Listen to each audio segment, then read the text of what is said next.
Siguro naman alam niyo na, kinakasana ng Iglesia ni Cristo isang malawakang rally para iparating ang kanilang pagtutol sa impeachment ni BP Sara.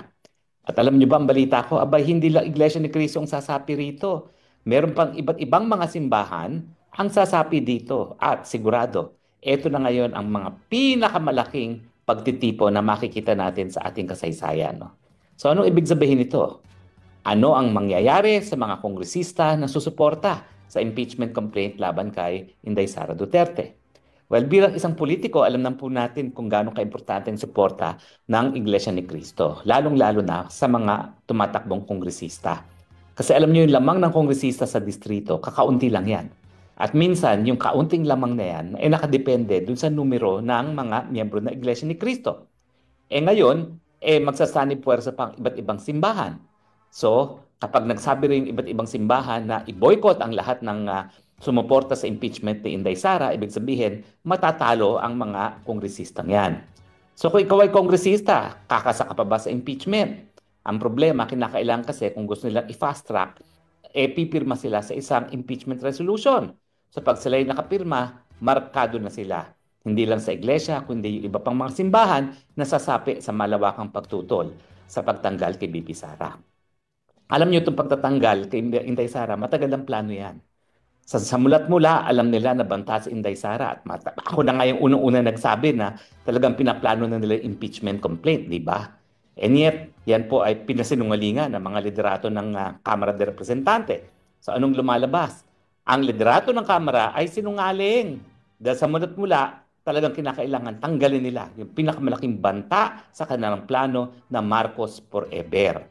At hindi lang yan kanilang plano, no? Pag natanggal na si BP Sara at wala na talagang banta para maging presidente, isusulong po nila ang charter change. Bakit? Kasi baka maya-maya, meron na namang ibang malakas sa kandidato para masigurado na si Tambaluslos ay maging pinuno ng ating gobyerno matapos ang Marcos Jr.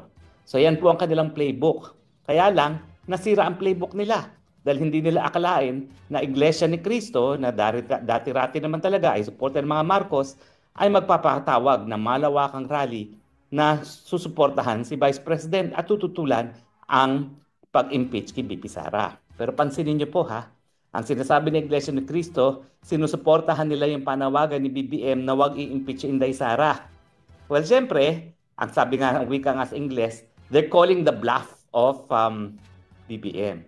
Siyempre, sinasabi niya, ayaw niya ma-impeach si Inday Sara. Pero tignan niyo naman, anong ginagawa ng Kamara de Representante? Anong ginagawa ng Speaker? Tuloy-tuloy. Naniniwala ba kayo na ang presidential insan ng Speaker of the House ay susuway sa kagustuhan ng Presidente? Kabahagi po yan ng mas malawakang plano.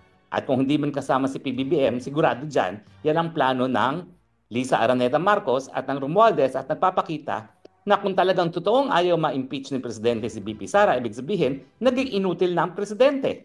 Dahil nga ang suspetsya ng marami, wala sa tamang pag-iisip, ang nagpapatakbo ng gobyerno ay talagang itong si Lisa Araneta Marcos at si Tambaluslos Martin Romualdez. So, dalawa lang po yan. Either, nag-good cop, bad cop lang sila, pero talagang plano nilang sirain ng tuluyan ang BP Sara Duterte, or talagang nawala na ng hawak sa kapangyarihan ng presidente at binabaliwala na siya ng kanyang may bahay at ng kanyang presidential insan. Ganun pa man, ayan na ang malaking hadlang. Sino ngayong mga kongresistang isusugal ang kanilang political career para sa utos ng Tambaluslos na i-impeach si Inday Sara? Mas importante muna, magpatuloy sila sa kanilang buhay politika. At yan ang ibig sabihin, dapat manalo sila sa susunod na eleksyon. So ang prediction ko po, dahil dito sa malawakang pagtitipon na tinatawag ng Iglesia ni Cristo at iba pang mga simbahan, ay nako, matatakot po mga kongresista na pumirma dyan sa impeachment kahit magkano pang kwarta ang isupalpal mo sa kanilang mga muka. Dahil above all else, bagamat mahilig sila sa pera, pagdating sa eleksyon, ang importante, magwagi muna sa eleksyon. Di ba? Kaya, ang tingin ko po, ang gagawin ngayon ng gobyerno, makikipag-negotiate sa iglesia na wag nang ituloy ang rally na yan. Kunwari, magbibigay ng concession, sige, hindi na namin i-impeach Inday Sara. Nako, pero wag po na kayong maniwala. Dahil kung nakita niyo yung bilyar strategy kay Estrada, biglang-bigla, wala nang butuhan, wala nang resolution. Nagbiba botse na lang. At kapag nagbiba botse, hindi malalaman ng iglesia kung sino talaga ang bumoto para sa impeachment para hindi nila masuportahan. So yan ang iniisip ko na plan B nila. Viva voce at para hindi mapagdiskatahan ng Iglesia ni Cristo ang mga susuporta kay sa impeachment ni Inday Sara Duterte. Pero pag ginawa naman nila yan na viva voce, ang gagawin lang ng iglesia, lahat ng mga nakaupo, ibo-boycott nila. At siguro, hindi lahat ng mga bumoto sa impeachment ay matatalo, pero karamihan nung may mga malalakas na kalaban ay matatalo. Dahil kapag sila ay nagdesisyon na lahat ng nagbiba botse, wag nang iboto, delikado talaga yung mga may laban sa kanilang mga distrito. Ilan lang naman yung mga walang laban talaga eh. Siguro pa wala pang 1/4 yung mga walang laban sa kanilang mga distrito dahil nga sa term limits. Yung mga dating gobernador, kinakailangan magkongresista, mga dating mayor, dapat magkongresista, at yung dating mga kongresista na third-termers, sila naman ay magiging gobernador at magmamayor.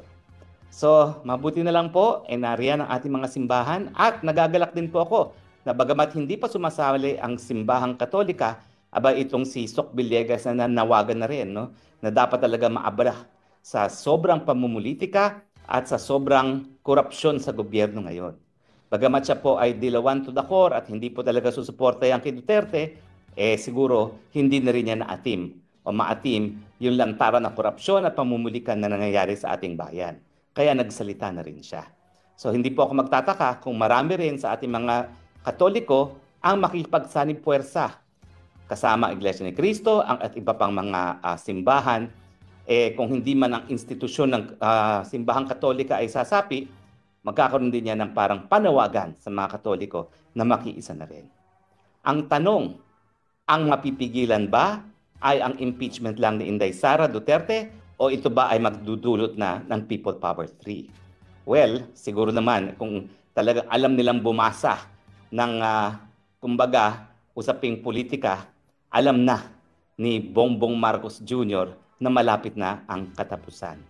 Kapag hindi niya tinanggal ang kanyang pinsan as speaker, pag hindi niya ipinigil ang lahat ng mga paninira sa Duterte, goodbye Marcos Jr. in the same way na nag-goodbye tayo kay Marcos Sr. Ang problema kasi sa kanila, minamaliit nilang people power dahil akala nila dahil nasa kanila lahat ng salapi at sila ngayon nagplano, di ba dapat ngayong araw na ito ay magkakaroon ng napakalaking pagtitipon. Nagagastusan daw ng 1.5 billion pesos. Pero hindi natuloy dahil alam nila na kahit magkano ang gastusin nila para sa isang malawakang rally, talagang magmumukhang maliit lang yan kung ikokompara mo sa mga gastos ng rally ng mga pinagsanib ng puwersa.